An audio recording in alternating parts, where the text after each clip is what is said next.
Okay, good evening to all. आज का हमारा क्वेश्चन सेशन क्या है? असर्शन और रीजन का हम क्वेश्चन सेशन करेंगे। तो पहले क्वेश्चन की तरफ मूव करते हैं। पहला क्वेश्चन आपका आपके सामने है। देखिए, क्वेश्चन नंबर 1 क्या है? ध्यान से पढ़िएगा और आंसर दीजिएगा। क्वेश्चन नंबर 1 है कि शारीरिक शिक्षा का संबंध केवल शारीरिक फिटनेस से है। ठीक है, केवल शारीरिक फिटनेस से है। आपका असर्शन ये है। रीजन आपका क्या है? कि शारीरिक शिक्षा में खेल कूद, मनोरंजन और स्वास्थ्य शिक्षा शामिल है। आंसर दीजिए आप सभी लोग, क्या होना चाहिए? सर ए होगा। ए होगा। ए गलत है, आर सही है, डी होगा सर। ये डी। गलत आर सही सर। ठीक। तो देखिए, सबसे पहले क्या, सहायक शिक्षा का संबंध केवल, जहाँ पे केवल शब्द आता है वो अक्सर गलत होता है। मैंने आपको अवगत इससे पहले भी कक्षाओं में आपको बोल चुका हूँ। तो ये वाला तो बिल्कुल ही गलत हो जाएगा। दूसरा क्या है? शारीरिक शिक्षा में खेलकूद, मनोरंजन, स्वास्थ्य, मतलब कि आपका खेलकूद, रिक्रिएशन और आपका हेल्थ शिक्षाएं शामिल होती है। तो बिल्कुल सही। तो क्या हो जाएगा? ए आपका असत्य है, लेकिन आर आपका क्या है? सत्य है। ठीक। अगला क्वेश्चन देखिए, क्वेश्चन नंबर 2। शारीरिक शिक्षा में प्रभावी शिक्षण। क्वेश्चन क्या है? कि शारीरिक शिक्षा में प्रभावी शिक्षण के लिए प्रतिक्रिया या फीडबैक अत्यंत आवश्यक है।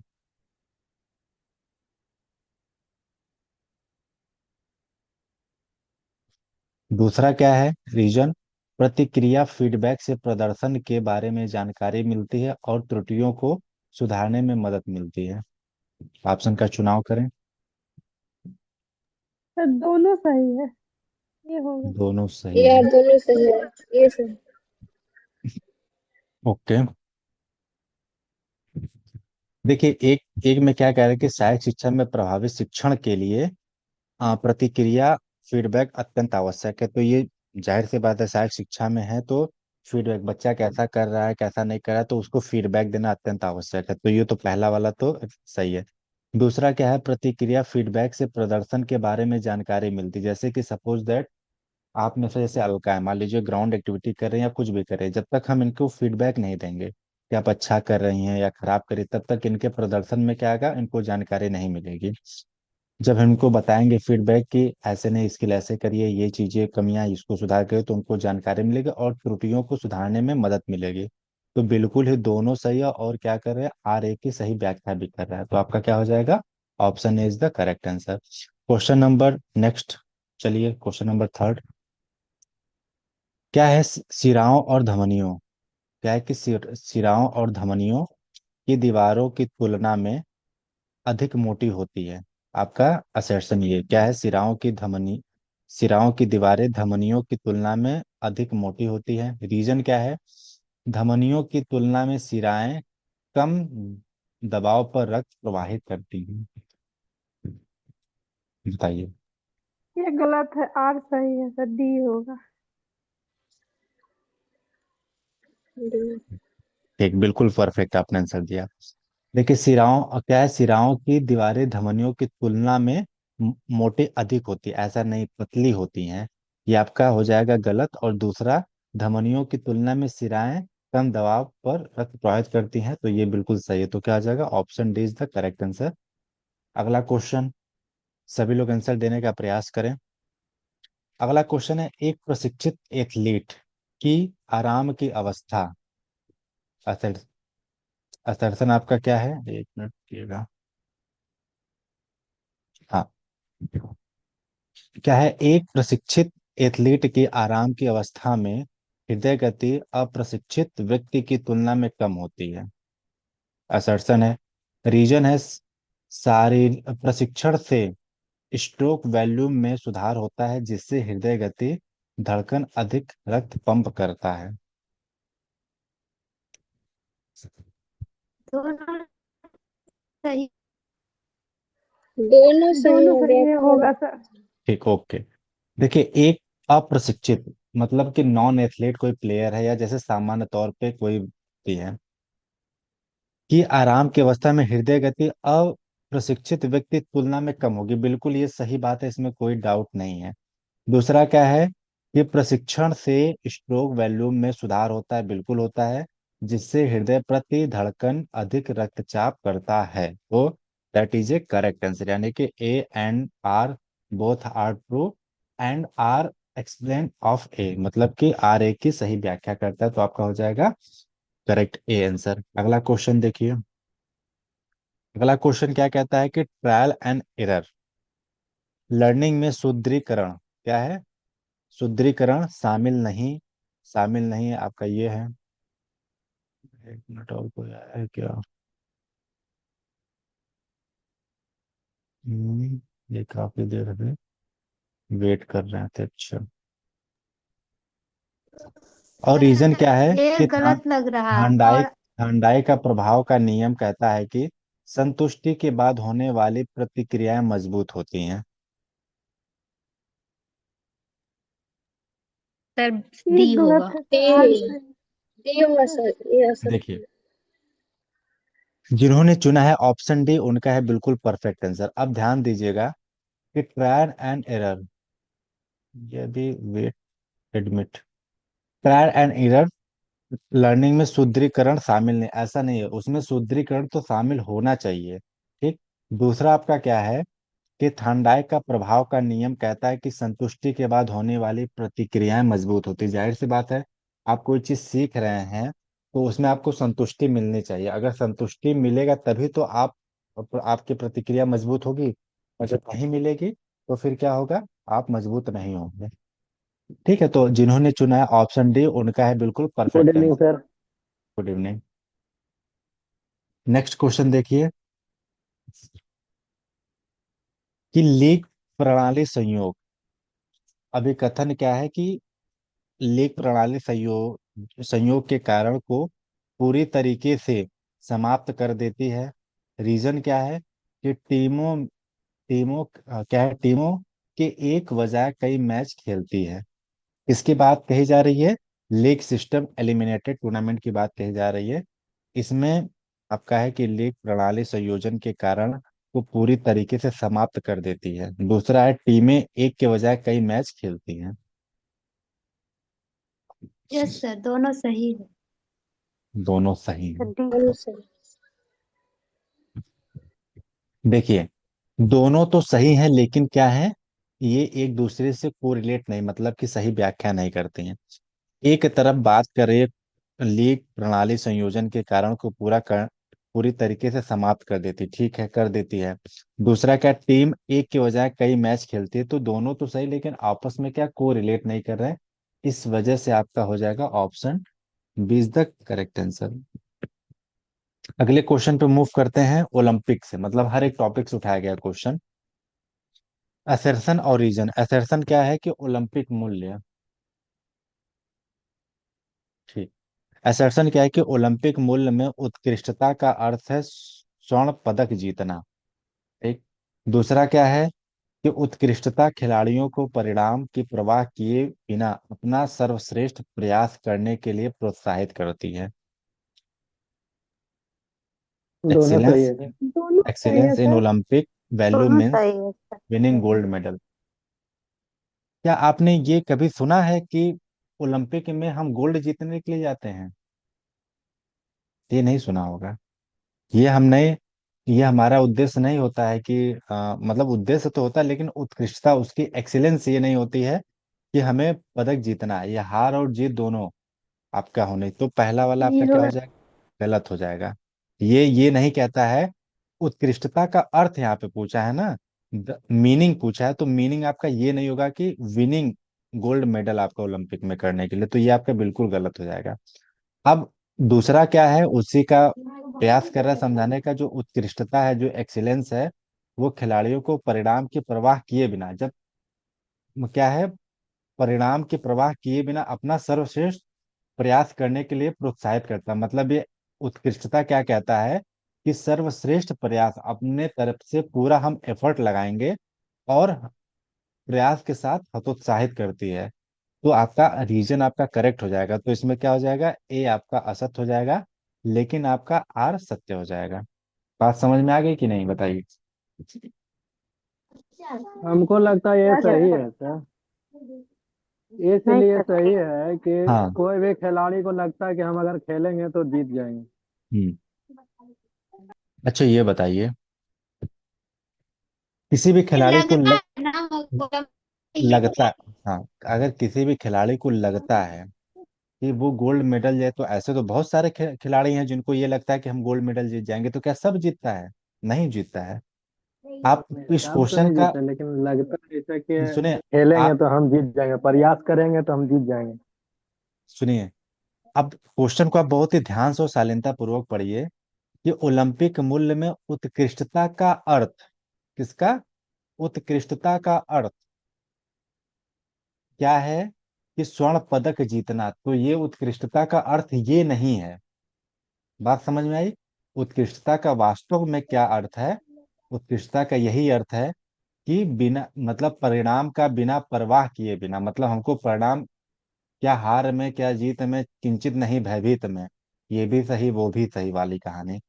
तो बिना परवाह किए बिना अपना सर्वश्रेष्ठ प्रयास करने के लिए प्रोत्साहित करना, ये आपका उत्कृष्टता का जो है आ, अर्थ है, जिसको क्या बोलते हैं? रेफ बोलते हैं, REF। रिस्पेक्ट, एक्सीलेंस और आपका फ्रेंडशिप, ये आपका क्या मूल्य है, एथिक्स जिसको बोलते हैं। बात समझ में आ गई या नहीं आई, बताइए सतीश आपको। Yes sir. ठीक। हम हम या आप किसी तथ्य पे एकदम मजबूती से जब तक नहीं उतरेंगे तब तक, मतलब ऐसा लगता, हम लोग सोच के चलते हैं कि हम जीत जाएंगे, तो ये कथन आपका उतना स्ट्रांगली नहीं है, इस वजह से आपका ये गलत हो जाएगा। दूसरा देखिएगा क्या है कि आपका क्या है, व्यवहारिकता से प्रश्न लिया गया है, असर्शन है, व्यवहारिकता शारीरिक शिक्षा में व्यक्तिगत भिन्नताओं को महत्व देती है। ठीक। रीजन क्या है? कि व्यवहारवाद करके सीखने में विश्वास रखता है। प्रैग्मेटिज्म यस सर, गिव दोनों सही। इम्पोर्टेंट टू दोनों इंडिविजुअल सही है डिफरेंस सर, इन दोनों फिजिकल सही। एजुकेशन। दोनों सही है। Reason, pragmatism believe in learning by doing, मतलब व्यवहारवाद करके सीखता है। तो ये आपस में दोनों तो सही हैं, लेकिन क्या है, दोनों अलग अलग बातें कह रही हैं। एक तो क्या है, व्यक्ति की भिन्नताओं के ऊपर बात करता है, लेकिन दूसरा क्या करता है, लर्निंग बाय डूइंग, मतलब करके सीखने पर जोर देता है। तो दोनों तो सही है, लेकिन कोरिलेशन इन दोनों में, बॉन्डिंग बेहतर नहीं है। क्लियर हो गया? यस। नेक्स्ट चलते हैं। स्कूल में दुर्घटनाओं और चोटों को रोकने में सुरक्षा शिक्षा सहायक सर बदला सहायक नहीं, होती है। वही क्वेश्चन है। और हाँ, बदला। क्या चीज? ठीक है, ठीक है। रीजन क्या है? शारीरिक शिक्षा वेलनेस, सही मुद्रा और स्वास्थ्य जीवन शैली की आदत को बढ़ावा देती है। Safety education help in preventing accidents and injury in school. इसका ये हो जाएगा। रीजन क्या है? कि physical education promotes fitness, posture and health lifestyle habits. तो इसमें कौन सा बढ़िया है? दोनों सही है मगर दोनों दोनों सही है सर। बी आंसर दोनों होना चाहिए। दोनों सही है सर। दोनों सही है, लेकिन अगर मगर है ना। सर जी मेरा, क्या इन्होंने लिखा है, सर जी मेरा ही नहीं हो रहा है ज्वाइन। देखिए इन्होंने अभी ज्वाइन की कोई समस्या आ रही क्या? ज्वाइन तो मैं करवा लिया था, मुल्क जो है उनको मैसेज एक लोग ग्रुप में करिए कि ज्वाइन करें, वो मैं कर दे रहा हूँ। चलिए मैं ही कर दे रहा हूँ। हाँ सर, वो ज्वाइन नहीं हो पाता, वो लगा कोची हो गया वहां पर, चलिए अटक देखिए, जाता है। बात करते हैं। देखिए, स्कूल में दुर्घटनाओं और चोटों को रोकने की सुरक्षा शिक्षक सहायक की होती है, तो बिल्कुल सही है। जो भी सेफ्टी एजुकेशन हेल्प होते हैं उनको कराए जाते हैं। दूसरा क्या है कि शारीरिक शिक्षा फिटनेस और सही मुद्रा और स्वास्थ्य जीवन शैली की आदतों को बढ़ावा देती है। ये दोनों तो बातें बिल्कुल सही हैं, लेकिन एक तरफ एक्सीडेंट की बात कही जा रही है, एक तरफ आपकी वेलनेस की बात कही जा रही है, आपके लाइफ स्टाइल एक की बात दूसरे का कही जा रही है, देखें। आपके स्वास्थ्य की बात कही जा रही है, आपके आदत की बात कही जा रही है। ठीक। तो क्या है, दोनों तो सही हैं, लेकिन क्या कर रहे हैं, आपस में कोऑर्डिनेट नहीं कर रहे हैं। ठीक। समझ में आ गया? ओके। तो आपका क्या हो जाएगा, option B is the correct answer. जहां समझ में ना नहीं आएगा वहां निर्भीक होकर पूछ लीजिएगा, ये नहीं कि नहीं समझ में आया बैठे हैं, ठीक, तो ऐसा नहीं करें आप सभी लोग, आप पूछ सर लिया करें। दूसरा वाला पॉइंट फिर से समझाइए तो। सुनिए दूसरा वाला पॉइंट क्या है। देखिए पहला पहला समझिए फिर दूसरा समझिए। पहला क्या कहता है कि स्कूल में दुर्घटना और चोट को रोकने में सुरक्षा शिक्षा सहायक होती है, ठीक। उनको बताया जाता है कि कैसे आपको प्रिवेंट करना, कैसे रोड क्रॉस करना, कैसे हाथ धुलना, कैसे क्या करना, ये तो समझ में आ गया। दूसरा पॉइंट क्या कहता है कि जो शारीरिक शिक्षा है वो आपके फिटनेस, सही मुद्रा और स्वास्थ्य जीवन शैली की आदतों को बढ़ावा देता है। शारीरिक शिक्षा हमेशा ये बोलता है कि होलसम डेवलपमेंट या ओवरऑल डेवलपमेंट, उसमें आपका फिटनेस, आपको अपने जीवन में कैसे जो है सही तरीके से रहना है। दूसरा पॉइंट क्या कहता है, क्योंकि उनको मैं थोड़ा ज्वाइन करा दूं। दूसरा, एक तो फिटनेस के बारे में बात करता है, दूसरा कैसे आपके मुद्रा जो है पोस्चर से रहेगा, जैसे कि आपको हमेशा पढ़ते समय कुर्सी मेज का प्रयोग करना चाहिए, मोबाइल और झुक के नहीं बैठना चाहिए। इसके बाद स्वास्थ्य जीवन शैली, आपको कैसे अपने जैसे सुबह जल्दी उठना, ब्रश करना, मंजन करना, नहाना धोना, ये सब सारी चीजें जब आप करेंगे तो आपको ये हो जाएगा, ठीक है। तो आप समझ में आया कि नहीं। आगे। आज लोग, ठीक है, तो क्या इसका आंसर क्या हो जाएगा, ए और आर दोनों सही, लेकिन क्या है व्याख्यान है, क्यों, क्योंकि एक तरफ स्कूल में एक्सीडेंट की बात कही जा रही है, एक तरफ फिजिकल फिटनेस के बारे में अलग बात कही जाए, तो दोनों अलग अलग बातें हैं, तो इस वजह से आपका हो जाएगा option is the correct answer.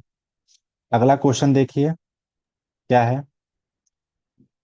अगला क्वेश्चन ये है कि उच्च तीव्रता वाले व्यायाम के दौरान कार्बोहाइड्रेट ऊर्जा का प्राथमिक स्रोत है। उच्च तीव्रता वाले व्यायाम के दौरान कार्बोहाइड्रेट ऊर्जा का प्राथमिक स्रोत होते हैं, ठीक है, मान लेते हैं। कारण क्या है, प्रोटीन सर मुख्य रूप से, एक मिनट, प्रोटीन मुख्य रूप से मांसपेशी की मरम्मत और विकास में सहायक होते हैं, लेकिन इसके लिए व्यायाम की आवश्यकता होती है, बताइए। इसका आंसर डी बी गलत, होना चाहिए। ए सही है, सही डी है। गलत। बी ठीक, होना ए चाहिए, होगा सर। दोनों सही। चलिए, अब ध्यान दीजिएगा कि जो हाई इंटेंसिटी होती है, हाई इंटेंसिटी एक्सरसाइज होती है, उसको करने के लिए आपको प्राथमिक आपका स्रोत क्या है, ये आपका क्या हो जाएगा, कार्बोहाइड्रेट आपका होना चाहिए, ठीक, कार्बोहाइड्रेट रहेगा तो ये बिल्कुल से प्राथमिक स्रोत की बात कर रहा है। और दूसरा क्या कह रहा है कि प्रोटीन क्या करता है, आपके मांसपेशियों की मरम्मत करता है, मतलब रिपेयरिंग और डेवलपमेंट का कार्य करता है, लेकिन क्या, व्यायाम की आवश्यकता होती है। प्रोटीन एकदम भयंकर तरीके से खा रहा है, बैठे हैं, तो उसका कुछ अलग इफेक्ट पड़ जाएगा। तो क्या आ जाएगा, ए और आर दोनों तो सही हैं, बट आपका ये क्या कर रहा है कि व्याख्या आपका नहीं कर रहा है, ठीक है। तो आपका ए और आर दोनों सत्य है, लेकिन आर ए की व्याख्या क्यों नहीं कर रहा है, क्योंकि एक तरफ आपका कार्बोहाइड्रेट की बात कही जा रही है और दूसरी तरफ कही जा रही है आपके प्रोटीन की बात। दोनों चीजें समझ में आ गई आपको, यस या no. Yes sir. Yes sir. चलिए, कहीं डाउट होगा तो तुरंत पूछिएगा, शर्माइएगा नहीं, ठीक। अगला क्वेश्चन क्या है, इसको बहुत ही ध्यान से देखना है और इसमें से निकालना है आंसर क्या, पहला कौन सा जोड़ा इसमें से आपको छांटना है, गलत कौन सा है, ठीक है। काइफोसिस पीठ को सीधा करने के लिए व्यायाम है, तो ये बिल्कुल सही है, ये तो आप बताइए। लार्डोसिस पेट की मांसपेशियों को मजबूत करने के व्यायाम है। स्कोलिसिस करवट मोड़ने वाले व्यायाम है। फ्लैट फुट पैर की उंगलियों को मोड़ने के व्यायाम है। नॉक ने साइकिल चलाना, बोल लेग घुड़सवारी। इसमें से सबसे गलत कौन सा आपको लग रहा है। हमको लॉर्डोसिस लग रहा है। लार्डोसिस लग रहा है, और आप बाकी, और आप सभी नौकनी को क्या होगा। लगा। नौकनी। नॉक नहीं होगा, ठीक,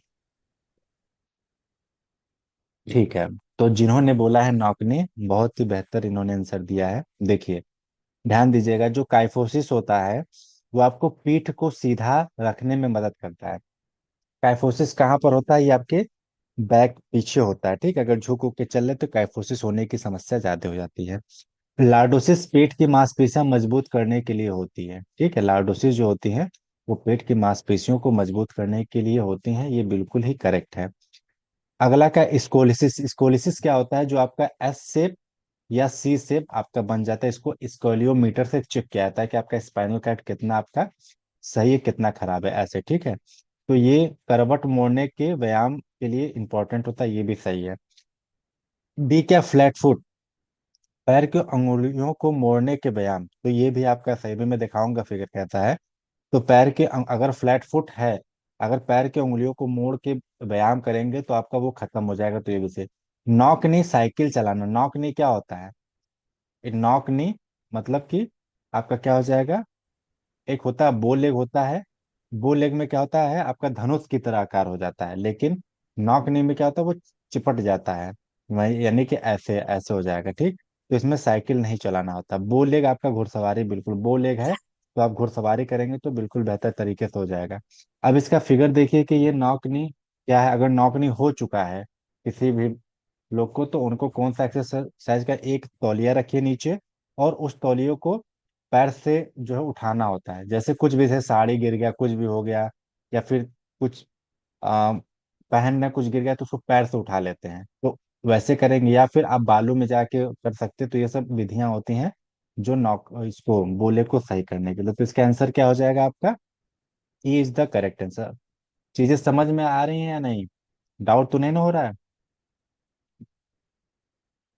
आ रही है। नहीं सर, ठीक है। ठीक।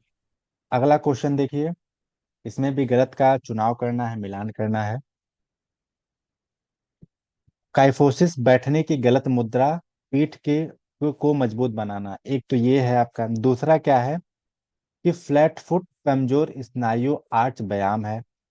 तीसरा क्या है, लॉर्डोसिस मोटापा वजन नियंत्रण। स्कोलिसिस आपका क्या है? एक कंधे पर भारी वजन संतुलित भार, मतलब क्या है समझिएगा कि एक तरफ आपका क्या है, जैसे काइफोसिस है, बैठने की गलत मुद्रा और पीठ को मजबूत बनाने के लिए, मतलब एक्सरसाइज एक तरीके से आप कैसे तीन पार्ट में बटा हुआ है। एक ये पार्ट है, एक ये पार्ट है, एक ये पार्ट है, उसका निवारण भी है, उसका प्रॉब्लम भी है। बोलेग क्या है कि विटामिन डी की कमी से बोलेग होता है, लेकिन धूप में रहने से आपका विटामिन डी कम खत्म होगा, तो बोलेग आपका खत्म हो जाएगा, ठीक है। नौकनी लंबी दूरी की दौड़ और दौड़ को बढ़ाना, इसमें क्या होगा?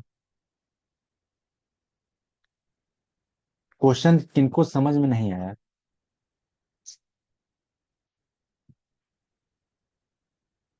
सर ये थोड़ा दूसरे तरह का क्वेश्चन। सर हमको आप तो साफ से समझ में नहीं आ रहा है। आप कह रहे हैं ये क्वेश्चन बहुत भारी है, ठीक है, मैं आपकी भावनाओं को समझ गया, तो सर भारी नहीं है। आई थिंक इसमें भी नौकनी ही हो जाएगा सर। हाँ बिल्कुल परफेक्ट आपने आंसर दिया, बहुत ही सुंदर। नौकरी। देखिए अब इसको समझिएगा थोड़ा सा, मैं कहना क्या चाहता हूँ, देखिए अगर किसी को नॉकनी हुआ है, अगर उसको लंबी दूरी दौड़ाएंगे तो ये दौड़ बढ़ेगा कि घटेगा? तो यहाँ पे क्या हो जाएगा आपका, ये नहीं होना चाहिए, लंबी दूरी नहीं करवाना चाहिए, नहीं तो और ये बढ़ेगा। अब देखिएगा, अच्छा अब जो सर, जो बो पीलो एक हाँ हाँ एक मिनट, सॉरी सर, बीच में डिस्टर्ब। वो जो पीलो बीच में रख के सोते हैं वो भी हाँ नौकनी के लिए ही होता है ना सर? हाँ, नौकनी मतलब घुटना जो सटते हैं वो ना सटे, उसके लिए पीलो करते हैं, फिर हम हॉर्स राइडिंग करते हैं फिर अभी सबसे बढ़िया और होता है, वो तो नौकनी नहीं, जैसे अगर आपके स्पाइनल में कोई दिक्कत है तो आपको ये करना चाहिए, स्विमिंग करना चाहिए, वो सबसे बेहतर होता है। अब जो ये देखिएगा, जो बोलेक्स है, ठीक है, बोलेक्स इसका कारण क्या है? जैसे बोलेग है, बोलेग से क्या कैसे होता है, तो विटामिन डी की कमी से क्या होता है, बोलेग होता है। लेकिन अगर आप धूप में रहेंगे तो बोलेग आपका कम हो जाएगा, मतलब खत्म हो जाएगा। कैसे? क्योंकि ये हो कैसे रहा है, विटामिन डी की कमी से हो रहा है, लेकिन जो धूप सनसाइन होता है वो विटामिन डी आपके बॉडी को देता है, तो आपका बोलेग सही हो जाएगा। उसी प्रकार क्या है, अगर स्कोलिसिस, स्कोलिसिस में क्या होता है, आपका आर्च टेढ़ा हो जाता है, मतलब स्पाइनल कार्ड है वो सी या एस आकार का हो जाता है। अब वो होता कैसे है, तो एक कंधे पर भारी वजन, जैसे कि गांव में देखोगे एक बच्चे को या गठरी को एक साइड उठा ले और लेके चल रहे हैं, तो क्या होता है, अगर बहुत दिन तक ऐसा ही चलता रहा तो क्या हो जाएगा, आपको स्कोलिसिस। लेकिन उसको कंट्रोल करने के लिए हमको क्या करना चाहिए, हमको संतुलित वजन, मतलब सर पे अगर आप कोई सामान ले आते हैं तो आपका स्कोलिसिस बेहतर हो जाएगा। उसी प्रकार देखिए, जो लार्डोसिस होता है वो मोटापा अधिक होने पर लार्डोसिस हो जाती है। अब इसको सही कैसे करते हैं, तो वजन नियंत्रण करने करके हम क्या करते हैं कि लार्डोसिस को सही कर सकते हैं। इसके बाद जो फ्लैट फुट होता है वो कमजोर स्नायु की वजह से होता है, लेकिन हम आर्च वाला व्यायाम करेंगे तो फ्लैट फुट आपका बिल्कुल सही हो जाएगा। काइफोसिस देखिए, बैठने की गलत मुद्रा से क्या होता है, काइफोसिस होता है। काइफोसिस में कहते हैं ये आपके गर्दन मतलब थोरसिक रीजन वाला पोर्शन उठ जाता है। अब उसको सही कैसे, तो पीठ को मजबूत बनाएंगे तो काइफोसिस की समस्या खत्म हो जाएगी। बात समझ में आ गई या नहीं आई, बताइए। Yes sir. जी सर। ओके। रजनी, समझ में आ गया आपको? जी आ रहा है थोड़ा थोड़ा। थोड़ा थोड़ा पूरा आएगा। वो भारी अब तो क्वेश्चन नहीं लग रहा है ना विभा रानी? चलिए, रहा है। अगला क्वेश्चन देखिए। टाइम भी अब थोड़ा कम बचा है। देखिए अगला क्वेश्चन, देखिए क्या है। क्वेश्चन क्या है अगला कि कौन सा सीपीआर चरण वितरण गलत है? किसका सीपीआर के बारे में बात कही जा रही है, बहुत ही ध्यान से देखिएगा। पहला क्या है, प्रतिक्रिया की जांच करे, कंधे पर थपथपाएं व आवाज करे। एक तो ये कंडीशन है। दूसरा कि अगर मतलब कोई किसी को हार्ट अटैक आ गया तो उस कंडीशन में सीपीआर का क्या क्या विधियां होती। विधियां मतलब क्या कर सकते हैं, सांस दिलाना, नाक बंद करे और सांस दे। तीसरा, मदद के लिए पुकारे और आपातकालीन चिकित्सा सेवाओं को सक्रिय करे। चौथा, जो है वायु मार्ग खोले, सिर झुकाए, मुट्ठी पर ऊपर उठाने की विधि। ई क्या है, सांस की जांच करे, 10 सेकंड तक देखे, सुने और महसूस करें। एफ क्या है, छाती दबाएं, वयस्कों की गहराई 2 से 2.4 तक सेंटीमीटर तक दबाएं। इसमें से कौन सा आपको बेहतर लग रहा है, कौन सा आपका गलत है? सर बी होगा। बी होगा। तो बेहतर है हमको बी लग दिया रहा है डी आपने। वाला था, वायुमंडल खोले हम। सुनिए, बी इसलिए बेहतर होगा, सांस दिलाएं ठीक है, लेकिन सर नाक बंद करना नहीं है। नाक बंद कर करे और सांस दे, ये कैसे होगा? नाक बंद करेंगे तो मर नहीं जाएगा जो आपका वो रहेगा कैंडिडेट। तो प्रतिक्रिया की जांच करे, जैसे किसी को हार्ट अटैक आया तो जांच करे कि उसको थपथपाए, आवाज लगाए, भैया तुम जीवित हो, भाई साहब जीवित हो या मैंने। तो अगर रिस्पॉन्स नहीं कर रहा है तो हमें मदद के लिए पुकारना चाहिए, "हे, भाई साहब सुनो, जल्दी से एम्बुलेंस बुलाओ, ये करो।" जैसे आप शोर मचाएंगे तो इससे क्या फायदा? आप उसका, आपको सीपीआर आता है तो आप सीपीआर देंगे, बोलेंगे भैया जरा फोन लगा, तो वो एम्बुलेंस को फोन लगा, भैया वो पुलिस को फोन लगाएगा। सब लोग जुटे, कोई पानी लाएगा, कोई ये लाएगा, कोई बेना लाएगा, तो क्या ऐसे आपातकालीन चिकित्साओं को सक्रिय करेंगे। वायु मार्ग। सर एक सेकेंड। हाँ। जो ये सांस वाला है ना सर, हम्म, तो जब सीपीआर होता है हम्म, हम कंफर्म नहीं है, बट नाक हम्म। दाब के मुंह से सांस दिया जाता है सर। हाँ, उसमें कंडीशन क्या होता है, वो सही कह रही हैं, वो हमने भी किया है। और वो क्या होते हैं कि मुंह से सांस देते हैं तो वो जाता है। लेकिन यहाँ पे क्या कंडीशंस क्या है, सांस दिलाएं, सांस तो दिलाते लेकिन नाक बंद करके नहीं दिलाना है। वैसे भी अगर मान लीजिए आप नाक बंद करके मुंह से सांस दे रहे हो तो वो नाक से बाहर नहीं आएगा, है ना, लगता है लेकिन वो आएगा नहीं। तो इस वजह से ये वाला जो है आपका गलत हो जाएगा। लेकिन ऐसा जनरली देखे होंगे कि नाक बंद करके, नाक इसलिए बंद करते हैं ताकि उसको थोड़ा सा, जैसे ना, ये नाक बंद करने वाला जो कंडीशन है, वो हमने, हमारे सामने एक बार हुआ था क्या कि हम लोग कबड्डी खेले तो एक लड़का अचानक से बेहोश हो गया। बेहोश होने के बाद क्या किया लोगों ने, तुरंत नाक और मुंह बंद कर लिया। तो वो क्या, थोड़ा सा उसके अंदर जो भी एक्टिविटी हुई होगी तो वो तुरंत जो है होश में आ गया। तो उस कंडीशन में होता है। लेकिन जो हार्ट अटैक आते हैं जिसको सीपीआर देते हैं तो वो इस कंडीशन में नहीं होता है। और बता दें, 1 मिनट में आपको 100 बार लगभग आपको सीपीआर देना है। एकदम 100 बार करेंगे तो टेस्ट तो टूट उड़ जाएगा, तो टूटे चाहे जो, लेकिन ये नियम है कि 10 100 बार आप दे सकते हैं या जितने बार दे सकते हैं आप। तो आपका बी वाला जो है करेक्ट हो जाएगा। अगला क्वेश्चन देखिए, हड्डी टूटने का डी प्रकार वाला थोड़ा और। सा मिलेगा। कौन सा वाला? डी वाला इसमें डी वाला, डी हाँ, डी डी डी। वायु मार्ग उसी के खोले नीचे सिर। डी है। हाँ, वायु मार्ग खोले, सिर झुकाएं, ठुड्डी ऊपर झुकाएं, यही वाला ना? ये सही है सर। वो तो सही है, मतलब इनको समझ नहीं आ रहा है। मतलब वायु मार्ग खोलें, वायु मार्ग बोलने का मतलब यहाँ पे क्या है, इन्होंने दिया है कि ओपन एयर वे, उनको ओपन मतलब जैसे कि, एक तो आप दो सेंस समझ रहे होंगे। एक तो क्या है कि कोई अगर घायल है तो उसको लोग मतलब घेर लेते हैं, तो वो वाला नहीं है। इसमें क्या है कि उसका सिर झुकाएंगे, अगर किसी को आता है तो उसका सिर झुका के ठुड्डी, जैसे बच्चा क्या है जो पैदा होता है तो उसको उल्टा करके रगड़ते पीठ में, तब तक करते तो वो रोता है। तो उसी प्रकार से ये होता है, सिर झुकाए, ठुड्डी ऊपर उठाने की जो विधि होती है आपका वायु मार्ग खोलने की उसको विधि होती है। मतलब जो सांस वाला बीमारी को उसको खोलने की विधि है, सिर को झुकाना और ठुड्डी ऊपर दबाए रखना, उठाए रखना विधि है आपका, ठीक है। अगला देखिए, अगला हमारे पास 5 मिनट बचा है। हड्डी टूटने का प्रकार और कारक, कारण के बारे में बात की, इसमें कौन सा गलत है? ट्रांसवर्स फ्रैक्चर, तिरछा, स्पाइरल, कंप्रेस एवल्सन, इसके बाद हेयरलाइन फ्रैक्चर।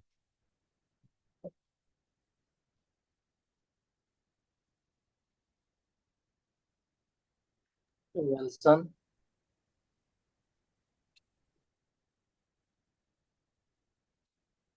क्या सबसे उपयुक्त है?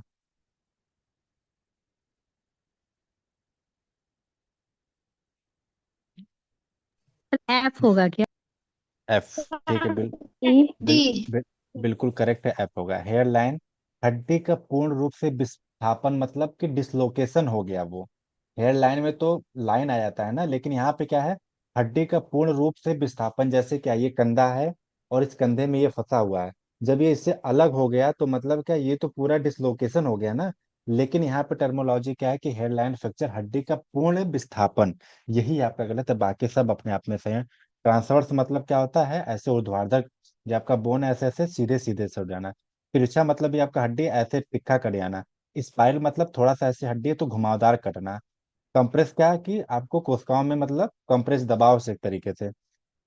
एबल्सन मतलब स्नायु कंडरा द्वारा खींचा गया हड्डी का टुकड़ा। सपोज दैट, एबल्सन मतलब होता क्या है कि कोई चीरे से आपका मसल्स कट गया और थोड़ा सा अलग हुआ लेकिन वो लटक रहा है, ठीक है। खींचा द्वारा का हड्डी का टुकड़ा आपका होता है, मतलब वो हड्डी स्नायु कंडरा या उसमें हड्डी का टुकड़ा होता है, तो उसे एबल्सन फ्रैक्चर बोलते हैं। तो आपका एफ आपका करेक्ट होगा। यहाँ पे हेयर लाइन फ्रैक्चर में बाल आता है, ना कि हड्डी का पूर्ण विस्थापन, तो वो डिसलोकेशन हो जाएगा। अगला क्वेश्चन देखेंगे, टाइम है 2 मिनट। गलत मिलान करना है, सक्रिय लचीलापन, निष्क्रिय लचीलापन, स्थैतिक लचीलापन, गतिशील लचीलापन, समान लचीलापन, विशिष्ट लचीलापन। सर पी होना चाहिए। कौन सा होना चाहिए? बी होना चाहिए, आपने सर बोला। एस्थेटिक हो जाएगा सर, सी। हाँ, गति के परफेक्ट साथ है। एस्थेटिक। ठीक, बिल्कुल आपका ए स्थैतिक होगा हो जाएगा, सबसे। यही आपका गलत है।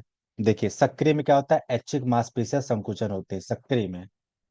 निष्क्रिय में क्या होता है, देखिए सक्रिय मतलब क्या होता है, एक्टिव। सक्रिय मतलब बोल सकते हैं एक्टिव फ्लेक्सिबिलिटी होती है, और निष्क्रिय मतलब पैसिव फ्लेक्सिबिलिटी होती है।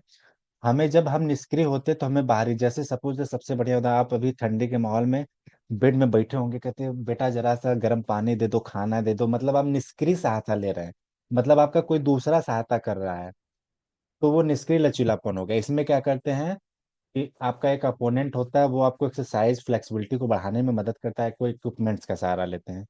स्टैटिक में क्या होता है कि स्टैटिक बोले तो एक्टिव, एक्टिव में अपने आप जो होता है, लेकिन गति के साथ की गई गतिविधियां, यही आपका गलत हो जाएगा। गति के साथ नहीं होता, ये जरूरी नहीं कि गति के साथ है ही हो। अगला क्या, गतिशील लचीलापन निरंतर गतिविधि के दौरान लचीलापन होता है, ठीक है। सामान्य शरीर के कई जोड़ को शामिल करता है सामान्य लचीलापन। विशिष्ट आपका किसी विशेष खेल कौशल से संबंधित होता है, जो कि करेक्ट हो जाएगा। अगला देखिए,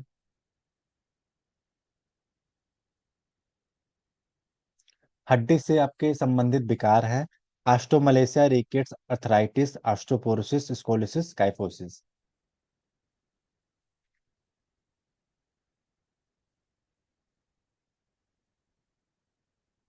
सर इसमें भी सी लग रहा है, अर्थोराइटिस तो जॉइंट का होता है ना। हाँ, परफेक्ट, आप बिल्कुल करेक्ट समझ गए आपने।